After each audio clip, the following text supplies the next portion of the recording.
Hi friends, అందరూ ఎలా ఉన్నారు? ఫ్రెండ్స్, ఇవాళ వీడియోలో వచ్చేసి మనం ఏంటంటే ప్రభుత్వం అయితే మనకేంటంటే ఎవరైతే ఇంటిని నిర్మించుకోవాలనుకుంటున్నారో వారికైతే ఇంటి స్థలం ఇచ్చి వాళ్ళకి ఇల్లుని నిర్మించుకోవడానికి ఆర్థిక సహాయం అయితే చేయడానికైతే మనకు ఇప్పుడు అప్లికేషన్స్ అయితే వేస్తూ ఉన్నారు.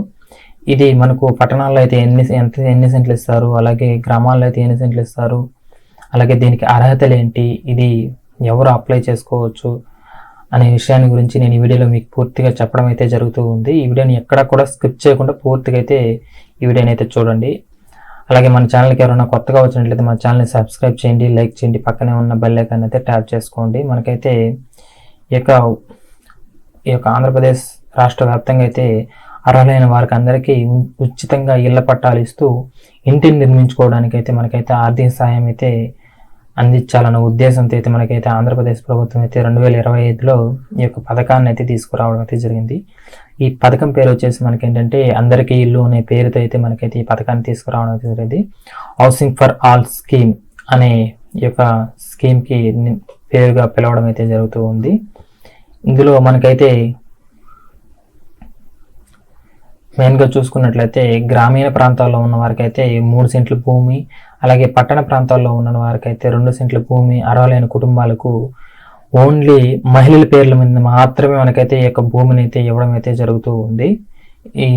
మీరు మహిళలు అయితే ఎవరైతే ఉంటారో వాళ్ళ పేరు మీద మాత్రమే మీకు గ్రామాల్లో అయితే 3 సెంట్లు, పట్టణాల్లో అయితే 2 సెంట్లు అయితే ఇవ్వడం అయితే జరుగుతూ ఉంటుంది.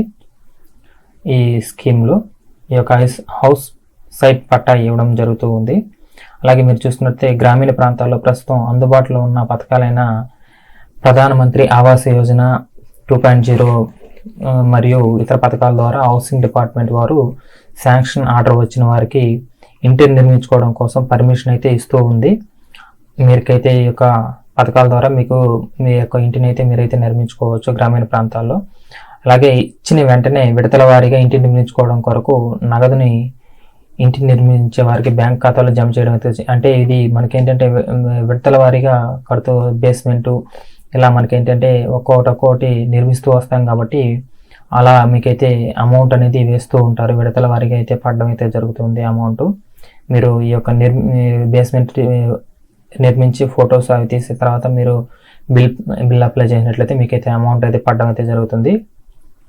అలాగే మీరు చూసుకున్నట్లయితే పట్టణ ప్రాంతాల్లో అయితే మనకేంటంటే ఈ యొక్క కిట్ ఏజెన్సీల ద్వారా మనకేంటంటే గవర్నమెంట్ ఏజెన్సీలు అయితే ఉంటాయి, వాటి ద్వారా ఈ యొక్క ఇంటిని నిర్మించి లబ్ధిదారికి అందించడం అయితే జరుగుతూ ఉంది పట్టణ ప్రాంతాల్లో అయితే.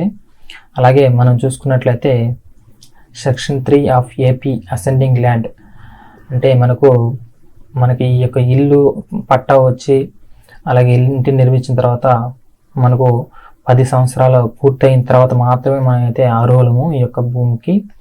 అప్పటి వరకు మనం అమ్మటానికి కానీ లేదా లోన్స్ తీసుకోవడానికి కానీ ఎటువంటి అర్హత అయితే మనకైతే ఆ భూమి మీద ఉండదు. మీకు అర్థమవుతుంది కదా. ఈ యొక్క 10 సంవత్సరాలు దాటిన తర్వాత మాత్రమే మనకు అమ్ముకోవడం కానీ లేదా లోన్స్ తీసుకోవడం కానీ ఈ యొక్క భూమి మీద మనకైతే అప్పుడు మాత్రమే మనకు అర్హత అయితే వస్తుంది. అలాగే మనం చూసుకున్నట్లయితే దరఖాస్తుదారుడు మన యొక్క జీవితంలో ఒక్కసారి మాత్రమే ఈ యొక్క ఇంటి స్థల పట్టా ఇవ్వడం అయితే జరుగుతుంది. మన జీవితంలో మనకు ఒక్కసారి మాత్రమే పట్టా అనేది ఇస్తారు. జీవితంలో ఎప్పటికైనా మనకి మళ్ళీ మనకి అనేది పట్టా అయితే ఇవ్వడం అయితే జరగదు. నెక్స్ట్ పథకాల ద్వారా కూడా ఇవ్వడం అయితే జరగదు. ఓన్లీ ఒక్కసారి మాత్రం మనకైతే ఇంటి స్థలం అయితే ఇవ్వడం అయితే జరుగుతుంది, ఇంటి పట్టా. అలాగే హౌసింగ్ ఫర్ ఆల్ స్కీమ్లో ఉచిత ఇంటి స్థలం పట్టా వచ్చిన తేదీ నుండి మనం 2 సంవత్సరాల లోపు తప్పనిసరిగా ఇంటిని అయితే నిర్మించాలి. మనకి ఎప్పుడైతే ఈ యొక్క ఉచిత స్థలం వస్తుందో అప్పుడు శాంక్షన్ అయిన తర్వాత 2 సంవత్సరాల లోపు మనమైతే మన యొక్క ఇంటిని అయితే నిర్మించాల్సి అయితే ఉంటుంది. అలా నిర్మించలేకపోయినట్లయితే మనకైతే ఆ యొక్క పట్టా అనేది క్యాన్సిల్ అవడం అయితే జరుగుతుంది. ఇక మీదట ఇంటి స్థలం పట్టాదారుని లబ్ధిదారుని ఆధార్ కార్డు లేదా రేషన్ కార్డుకి లింక్ చేయడం అయితే జరుగుతుంది.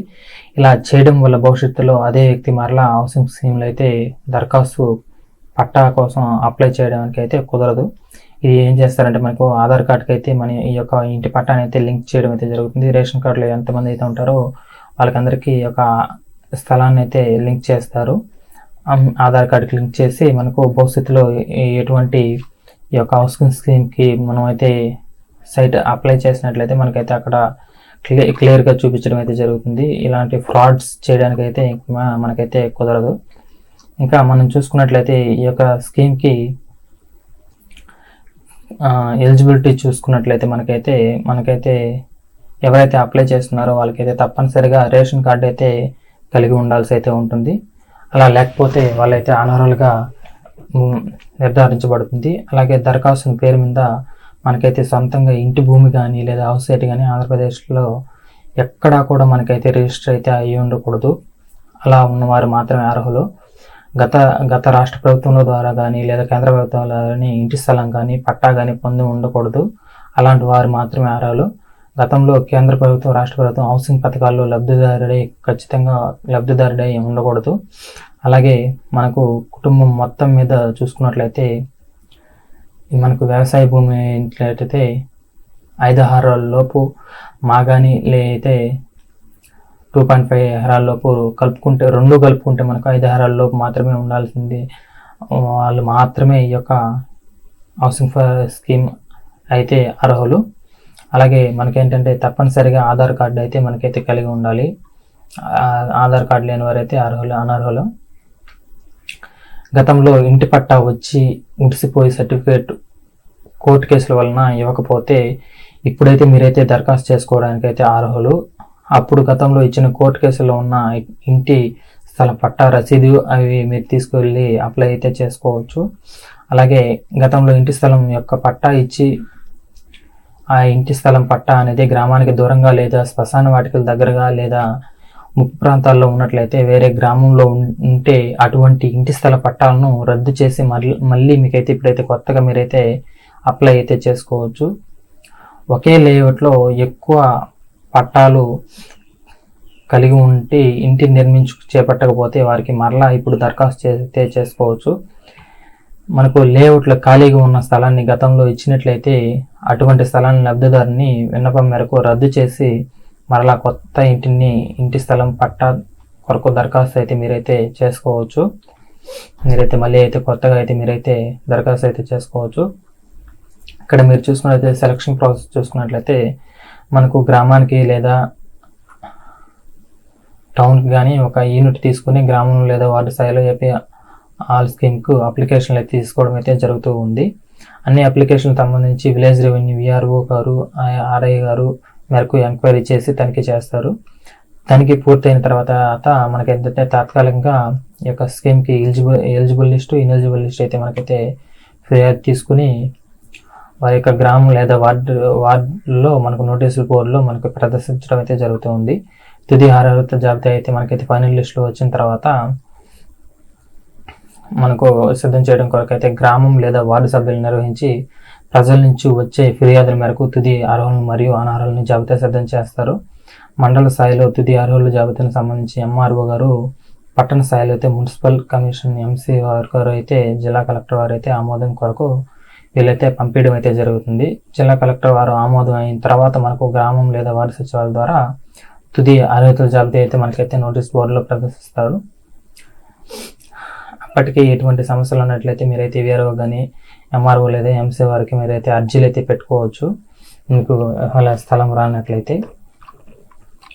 అలాగే మీరు చూసుకున్నట్లయితే మనకు ఈ భూమిని మనకు అర్హులైన వారికి ఎలా సేకరిస్తారంటే అన్ని అందుబాటులో ఉన్నటువంటి ప్రభుత్వ భూముల్ని ఇస్తారు. అలాగే మీరు చూసుకున్నట్లయితే అన్ని ప్రభుత్వ సంస్థల్లో, కార్పొరేషన్లో, ప్రభుత్వ బడుల్లో ఎక్కడైతే వారికి అవసరానికి మించి ప్రభుత్వం ఉన్నట్లయితే అక్కడ ఇంటి స్థలాలు పంపిణీ చేయటకు అనువుగా ఉన్న భూములను అయితే సేకరిస్తారు. ఇంటి స్థలాల పంపిణీ చేయటకు అనువుగా ఉన్నటువంటి ఎపిక్ పరిశ్రమలు కానీ పార్కులు కానీ వాటిని కూడా తీసుకోవడం అయితే జరుగుతుంది. అలాగే ల్యాండ్ పుల్లింగ్ ద్వారా కూడా మనకైతే ఈ యొక్క భూములను అయితే సేకరిస్తారు. అలాగే మనకైతే గ్రామ కట్టంలో అప్లికేషన్ చేసిన వారి సొంత భూమి ఉన్నట్లయితే వారైతే ఇంటిని నిర్మించుకోవడానికైతే వారికి పొజిషన్ సర్టిఫికేట్ ఇచ్చి ఇంటిని నిర్మించుకోవడానికి అయితే పర్మిషన్ అయితే ఇవ్వడం అయితే జరుగుతుంది. గతంలో వివిధ డిపార్ట్మెంట్ల ద్వారా ఇచ్చినటువంటి భూములను ఖాళీగా ఉండి నిరుపయోగంలో ఉన్నట్లయితే వాటిని కూడా మనకి అందుబాటులోకి తెచ్చి ఇంటి స్థలాలు అయితే పంపిణీ కొరకు వినియోగించడం అయితే జరుగుతుంది.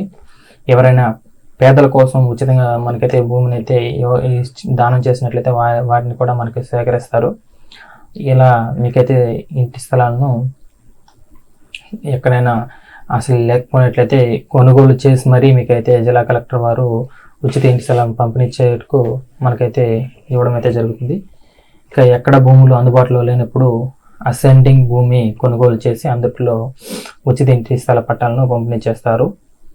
ఇలా మీకైతే ఈ యొక్క భూమిని అయితే స్వీకరించడం అయితే జరుగుతుంది. మనకి ఇది ఎలా అప్లై చేసుకోవాలంటే ఈ స్కీమ్కి అందరికీ ఇళ్ల పథకానికి దరఖాస్తు మనకైతే చేసుకోవడానికి ఇంకా మనకైతే అప్లికేషన్ అయితే రాలేదు. మనకు విలేజ్ గ్రామ సచివాలయం విలేజ్ రెవెన్యూ అధికారులు అయితే మనమైతే మన యొక్క గ్రామ వార్డు సచివాలయం అయితే వెళ్ళి అప్లై అయితే చేసుకోవాల్సి అయితే ఉంటుంది. దీనికి కావాల్సిన డాక్యుమెంట్స్ వచ్చేసి Aadhaar card xerox, ration card xerox, మనకు భూమి ఉన్నట్లయితే పట్టాదారు పాస్బుక్, లేనట్లయితే అవసరం లేదు. గతంలో ఎక్కడైనా హౌసింగ్ పట్టా కానీ హౌసింగ్ పథకం ద్వారా ఇల్లు కానీ హౌసింగ్ పథకం లేదని డిక్లరేషన్ లెటర్ అయితే ఉండాలి. బ్యాంక్ పాస్బుక్ జిరాక్స్ అయితే కావాలి. క్యాష్ సర్టిఫికేటు, ఆదాయ ధృవీకరణ సర్టిఫికేటు, అలాగే మన యొక్క ఫోటో తీసుకెళ్ళినట్లయితే మీకు యొక్క గ్రామ సచివాలయం మీరైతే అప్లై అయితే చేసుకోవడానికి అయితే అవకాశం అయితే ఉంది.